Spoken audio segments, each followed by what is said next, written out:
Terima kasih buat kesempatan yang diberikan buat saya untuk menyampaikan firman di ibadah Zoom hari ini. Kita langsung buka di Lukas 18, ayat 1 sampai 8. Saya beri tema doa dengan tidak jemu-jemu. Ayat 1 mengatakan bahwa Yesus mengatakan suatu perumpamaan kepada mereka untuk menegaskan bahwa mereka harus selalu berdoa dengan tidak jemu-jemu. Katanya dalam sebuah kota ada seorang hakim yang tidak takut akan Allah dan tidak menghormati seorang pun. Dan di kota itu ada seorang janda yang selalu datang kepada hakim itu dan berkata, "Belalah aku terhadap lawanku." Beberapa waktu lamanya hakim itu menolak, tetapi kemudian dia berkata dalam hatinya, "Walaupun aku tidak takut akan Allah dan tidak menghormati seorang pun, namun karena janda ini menyusahkan aku, baiklah aku akan membenarkan dia supaya jangan terus saja ia datang dan akhirnya menyerang aku." Kata Tuhan, "Camkanlah apa yang dikatakan hakim yang lalim itu. Tidakkah Allah akan membenarkan orang-orang pilihannya yang siang malam berseru kepadanya? Dan adakah ia mengulur-ulur waktu sebelum menolong mereka? Aku berkata kepadamu, ia akan segera membenarkan mereka. Akan tetapi jika anak manusia itu datang, adakah ia mendapati iman di bumi?" Amin buat firman Tuhan.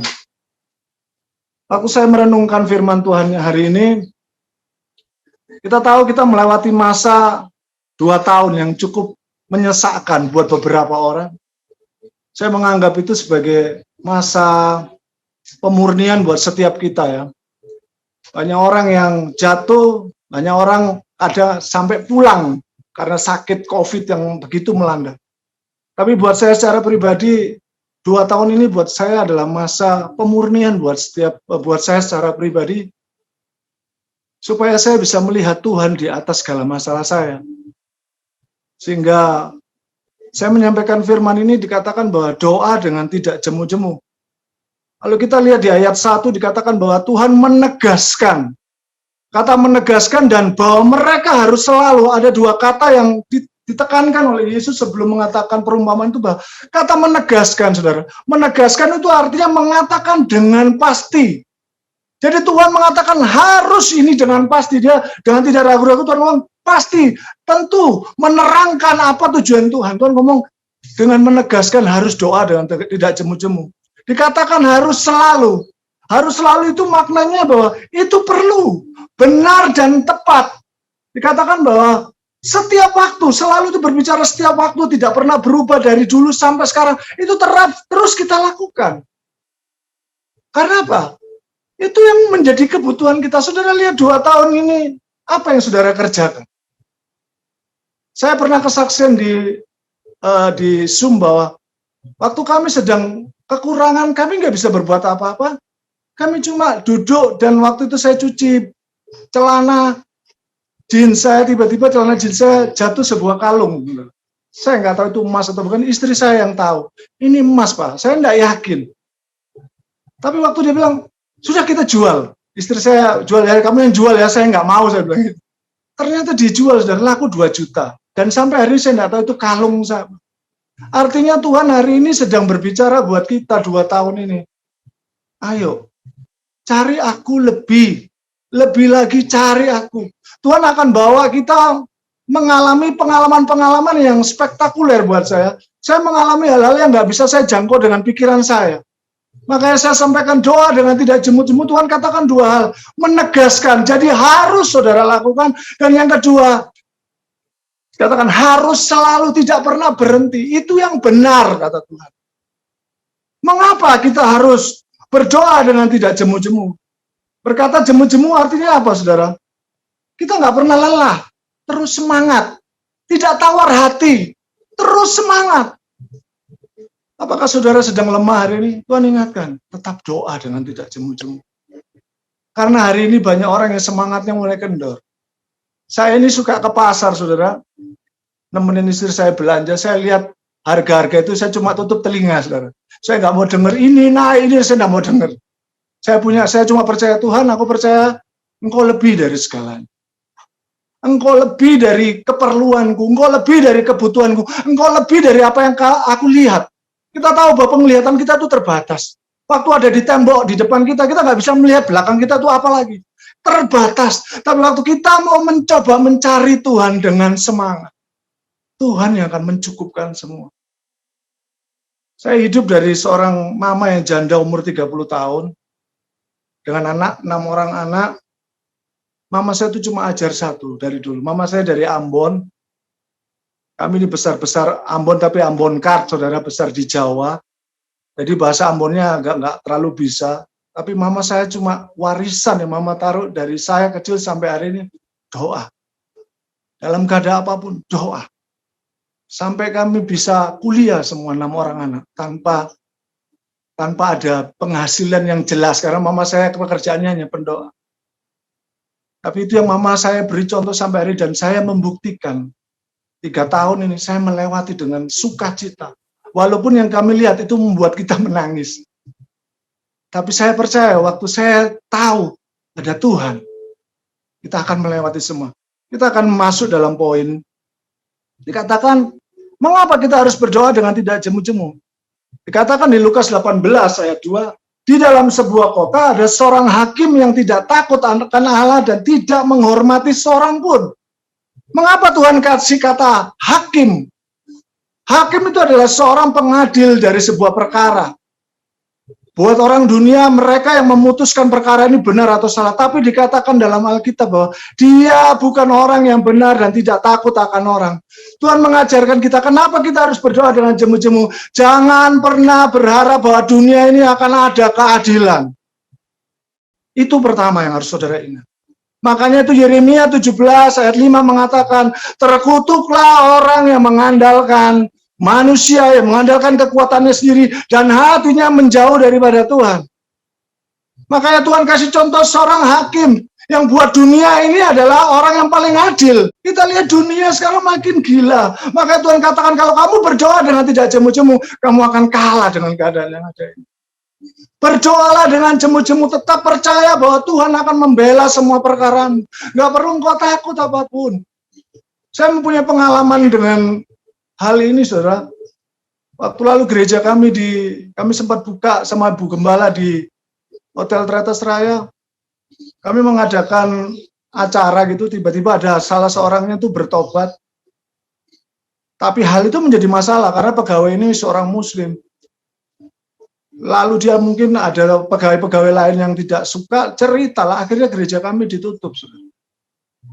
Dan kami harus berhadapan dengan ketua FKUB, seorang kiai yang cukup besar namanya. Akhirnya saya dengan Ibu Gembala datang ke sana. Gimana Pak, gini. Ibu Desi berani ngomongnya. Bapak berani menutup, Bapak punya masalah loh nanti. Kami disuruh bayar 40 juta, saudara, untuk melanjutkan ibadah itu. Kalau mau ibadah lagi 40 juta, kami enggak mau. Saya bilang, buat apa Kak? Saya kalau panggil Ibu Gembala itu Kakak Desi, karena saya sudah akrab gitu dong. Kakak rohani saya bilang, buat apa Kak? Pelayanan ini punyanya Tuhan, gereja ini punya Tuhan. Kenapa kita harus diatur lagi? Bukan saya contoh, saya mengingatkan itu. Dunia ini nggak bisa adil, saudara, buat kita. Tuhan katakan, kamu seperti domba yang ditaruh di tengah-tengah serigala. Supaya Tuhan ingatkan kita, jangan bersandar pada kekuatanmu. Kamu tuh bukan siapa-siapa. Kalau engkau bisa diizinkan menjadi pengurus di GM seperti saat ini, kita bisa membiayai. Itu semua karena Tuhan. Jangan andalkan kekuatanmu. Kalau ada orang mau menabur buat kita untuk acara ini, sampai GM hari ini ada, Tuhan cuma ingatkan, ini karena aku. Karena Tuhan. Jangan andalkan manusia. Karena dunia ini penuh kekecewaan yang kalau saudara mengandalkan dunia ini.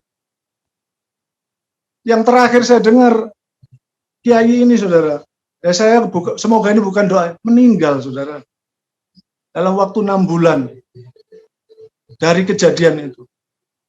Kami disuruh bikin KTP lah, ini kami lakukan. Tapi saya lihat pembelaan Tuhan. Saya kaget, masa meninggal.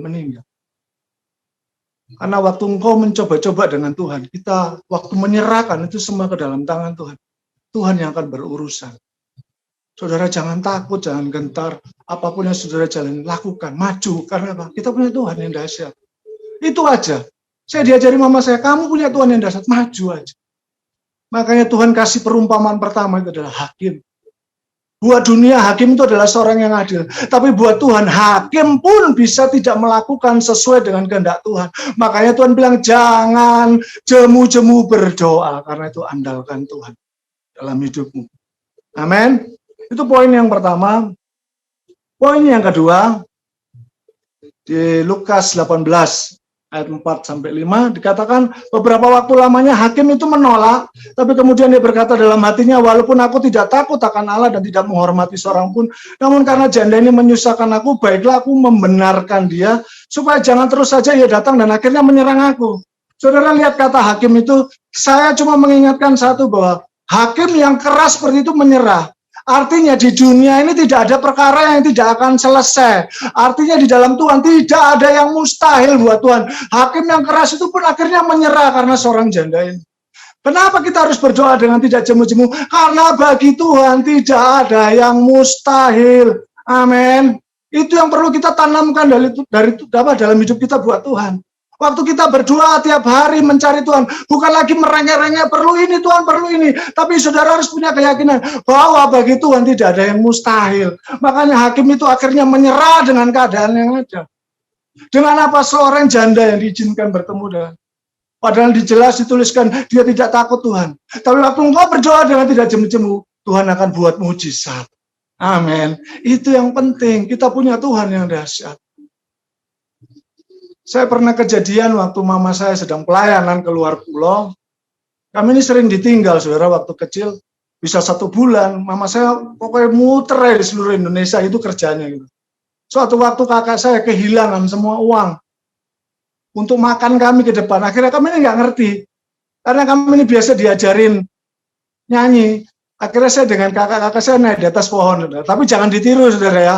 Naik di atas pohon dan kami menyanyi, jangan kamu khawatir, apa yang kamu makan, minum, makan. Kami nyanyi berulang-ulang di atas pohon. Saudara. Tidak lama 5 menit kemudian, orang itu ketuk pintu. Woi, ini malaikat sudah suruh bawa ini. Burung-burung sudah suruh datang. Orang itu datang dengan semua keperluan, kebutuhan yang kami perlukan hari ini. Artinya apa? Sesulit apapun, bagi Tuhan tidak ada yang mustahil. Pegang Tuhan. Pegang Tuhan. Waktu engkau berdoa, kau punya keyakinan, Tuhan pasti jawab.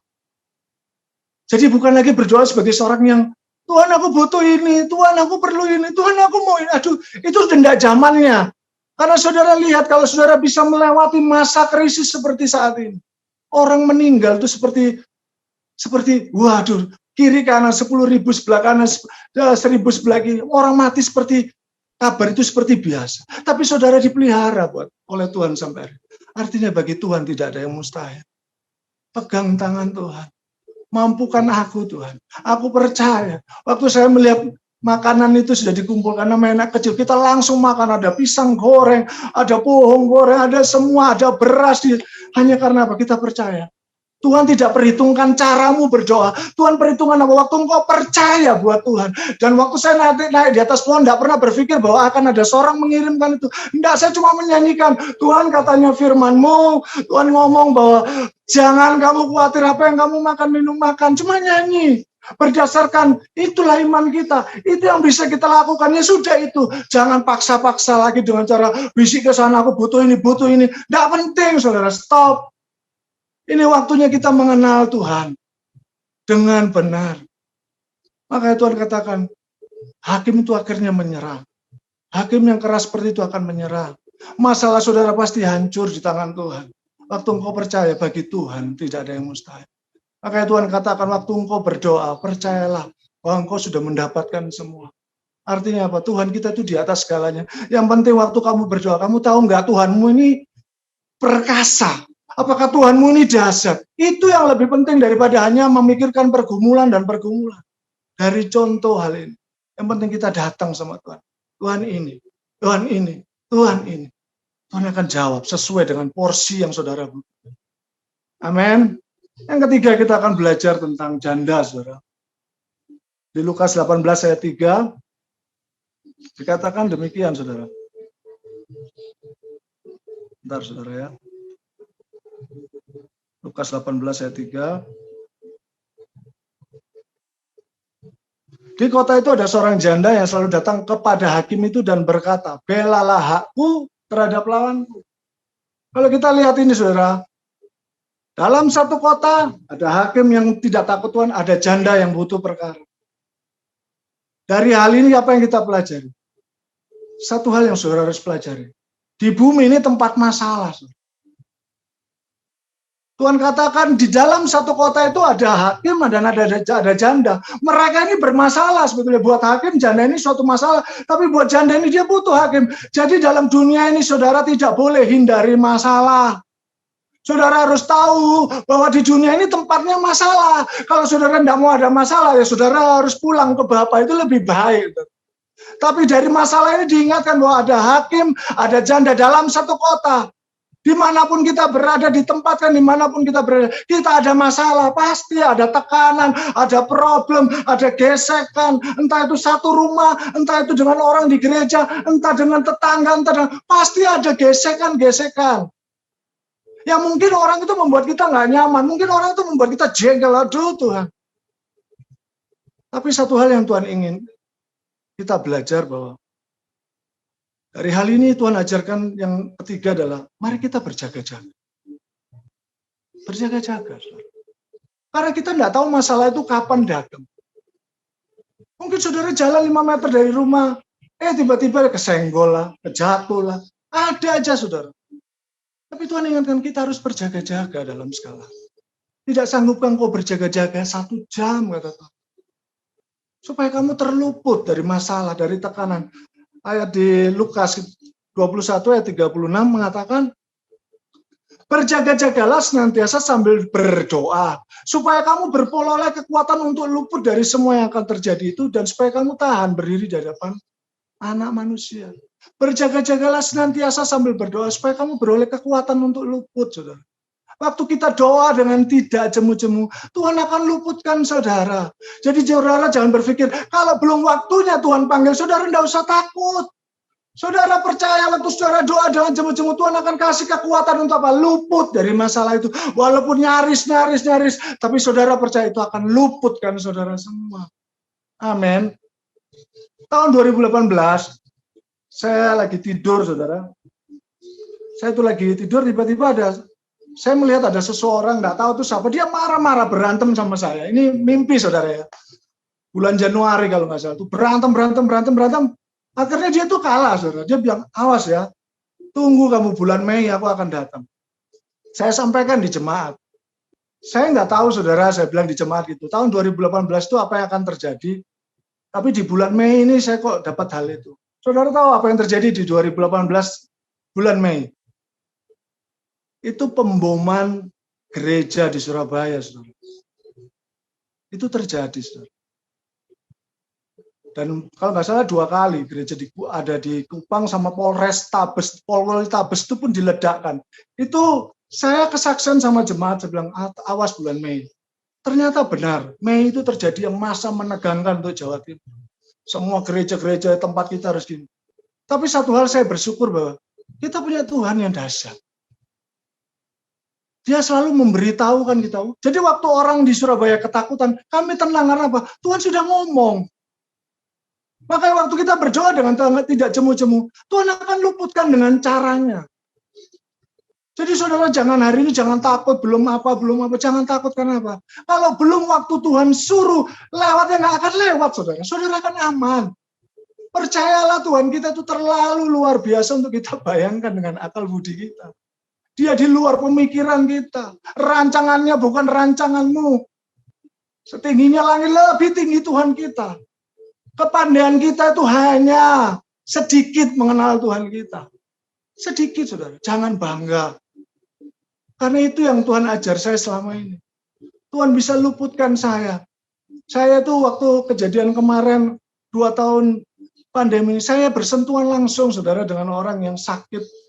Saya ini suka mijet, saudara. Saya lagi mijet, tiba-tiba seminggu kemudian, 2 hari kemudian orang yang saya pijat itu bilang, saya sekarang di isolasi mandiri. Saya kena COVID. Saya aman, saudara.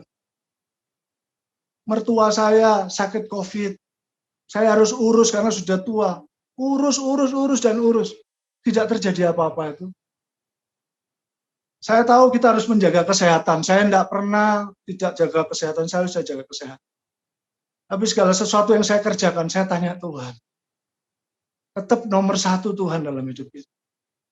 Tuhan luputkan. Saya 3 kali menghadapi. Anak saya di rumah pun mengalami hal yang sama. Istri saya sampai mati rasa. Tetap saya jaga. Ayo jalan. Ajak olahraga. Semua sehat. Sampai hari ini kami sehat. Tidak pernah terjadi sesuatu apapun yang sampai kritis. Harus pakai apalah. Obat apapun. Tidak, kami cuma vitamin. Dan kami percaya Tuhan kami dahsyat. Itu yang terutama. Akhirnya Tuhan luputkan semua. Bukan karena kita yang hebat. Tapi karena kita terlalu disayang sama Tuhan. Bukan lamanya saudara, wah aku berdoa sepenuhnya, karena Tuhan itu terlalu sayang. Itu yang harus saudara sadari, Tuhan tidak turun dari surga mati buat kita. Menjadikan dirinya hamba. Supaya kita ini diangkat mengoleh. Itu harus saudara selalu pikirkan setiap hari. Makanya Filipi katakan, renungkan firman, katakan pikirkan yang baik, yang suci, yang kudus. Pikirkan itu kebenaran-kebenaran firman-Mu, supaya apa? Waktu engkau lemah, kebenaran itu akan memerdekakan pikiranmu. Jadi waktu engkau doa dengan tidak jemu-jemu, sadari Tuhan yang akan bekerja buat semuanya, mendatangkan kebaikan. Meskipun yang kita lihat bukan kebaikan. Yang keempat, saudara, yang dilakukan janda itu adalah selalu datang. Kata selalu datang ini, waktu saya renungkan menarik, saudara. Karena tadi kalau yang di pertama dikatakan harus selalu itu berbicara. Artinya setiap waktu tak pernah berubah. Tapi waktu kata datang itu saya cari, saudara, di bahasanya agak sedikit bahasa Yunani, erchomai, saudara. Artinya begitu dalam, saudara. Selalu datang itu bukan hanya datang menghadap sama seorang hakim ini, tapi datang untuk mengenal, saudara, hakim itu. Arti kata erchomai selalu datang untuk mengenal, ingin memiliki hubungan dengan orang itu. Artinya akhirnya kalau saya ambil kesimpulan, mungkin janda ini bukan hanya bikin kesal, tapi dia belajar mencari apa yang jadi kesenangan hakim itu. Apa yang jadi kelemahan hakim itu, yang bisa membuat dia jadi tidak tega sama saya. Apa yang kita pelajari dari hal ini? Saya mempelajari satu hal, bahwa doa dengan tidak jemu-jemu mengajarkan kita tentang mengenal Tuhan kita. Waktu engkau belajar berdoa dengan Tuhan, engkau akan mengerti pengenalan akan Tuhan itu. Engkau akan mengerti, oh Tuhanku itu suka yang seperti apa. Engkau akan mengerti, oh Tuhanku itu seperti ini, oh Tuhanku seperti ini, Tuhanku seperti ini. Mengenal Tuhan terus. Jadi yang dilakukan janda ini bukan selalu datang, tapi dia akan selalu datang dalam pengertian ini. Dia datang mungkin duduk di rumahnya, pagi-pagi ketok, Pak, mungkin Pak Hakim, mungkin dia teriak-teriak seperti itu. Dia mungkin tanya pembantunya, Pak Hakim bangun jam berapa ya? Kesukaannya apa ya? Oh juga dibawa ini nih, apa ini? Seperti itu, saudara. Mengalami, benar-benar dia ingin mengenal hakim itu. Bukan hanya minta pembelaan, mengenal. Sehingga hakim itu membela, karena juga dia tidak nyaman. Dia juga sungkan. Orang ini, aku diberi, tak tolak, dia tetap datang. Bahkan mungkin kesukaannya mungkin sop merah, dibawain sop merah. Ini Pak Hakim, ini. Hanya itu mungkin dia bisa lakukan. Atau mungkin kalau buat saya seperti konyol, mungkin dia nyanyi-nyanyi di depan hakim itu. Pak Hakim dan Bu Jaksa, itu film, saudara. Bukan. Mungkin dia seperti itu. Tapi Tuhan mengajarkan, seperti janda itu. Seperti itulah kau harus mengenal Tuhan. Datang. Tuhan, aku seperti ini. Tuhan, apa yang aku harus kerjakan? Sehingga doa Tuhan Yesus di Yohanes 17 ayat 3. Yohanes 17 ayat 3 mengatakan, inilah hidup yang kekal itu, yaitu bahwa mereka mengenal Engkau satu-satunya Allah yang benar, dan mengenal Yesus Kristus yang telah Engkau utus. Jadi hidup kekal itu bukan hanya berbicara kita nanti masuk surga, enggak. Kehidupan kekal dalam doa Yesus adalah engkau mengenal satu-satunya Allah yang benar, dan mengenal Yesus Kristus. Itu inti poin dari doa yang tidak jemu-jemu.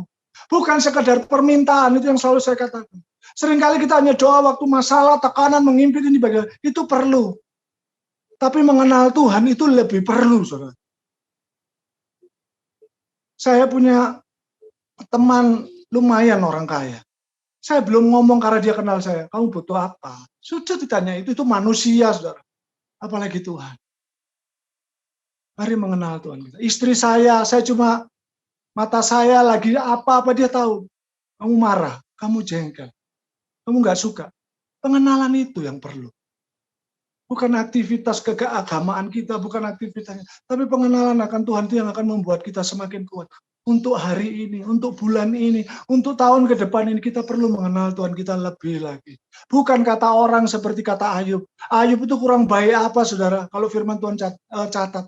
Tapi Tuhan izinkan. Dia mengalami tekanan sampai di pasal 42 dia katakan, sekarang aku melihat Tuhan bukan dari kata orang, dari mataku.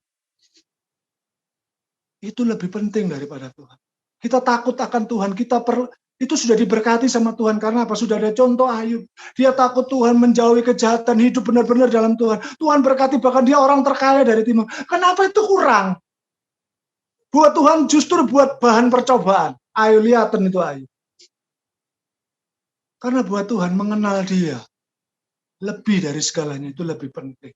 Daripada hanya sekedar menerima berkat, menerima kekayaan, menerima ini itu.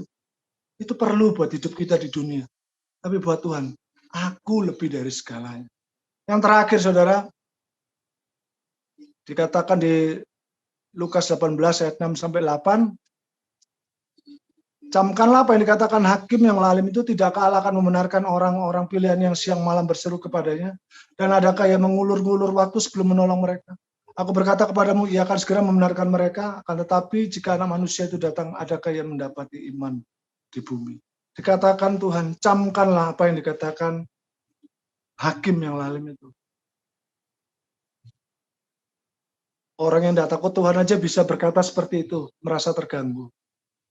Yang saya poinkan di sini, jangan kita bingung dengan kebutuhan kita. Tapi Tuhan katakan di ayat 8 itu, aku berkata kepadamu, ia akan segera membenarkan mereka, akan tapi jika anak manusia itu datang, adakah ia mendapati iman?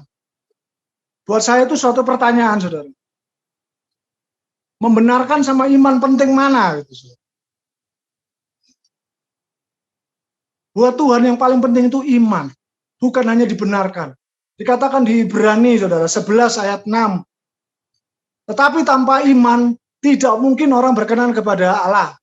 Sebab barang siapa berpaling pada Allah, ia harus percaya bahwa Allah ada, dan bahwa Allah memberi upah kepada orang yang sungguh-sungguh percaya, sungguh-sungguh mencari Dia.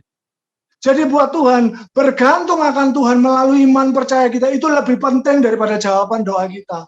Lebih penting daripada dibenarkan. Karena waktu kita hidup terus iman dalam Tuhan, Tuhan katakan, waktu kamu tanpa iman tidak mungkin kau berkenan, tapi waktu engkau hidup dalam iman, engkau akan menjadi orang yang selalu berkenan akan engkau. Engkau tidak usah bingung dengan tak benarkan. Engkau nggak usah bingung dengan perkara seperti yang dikatakan hakim itu. Nggak perlu, karena Tuhan kita lebih daripada itu.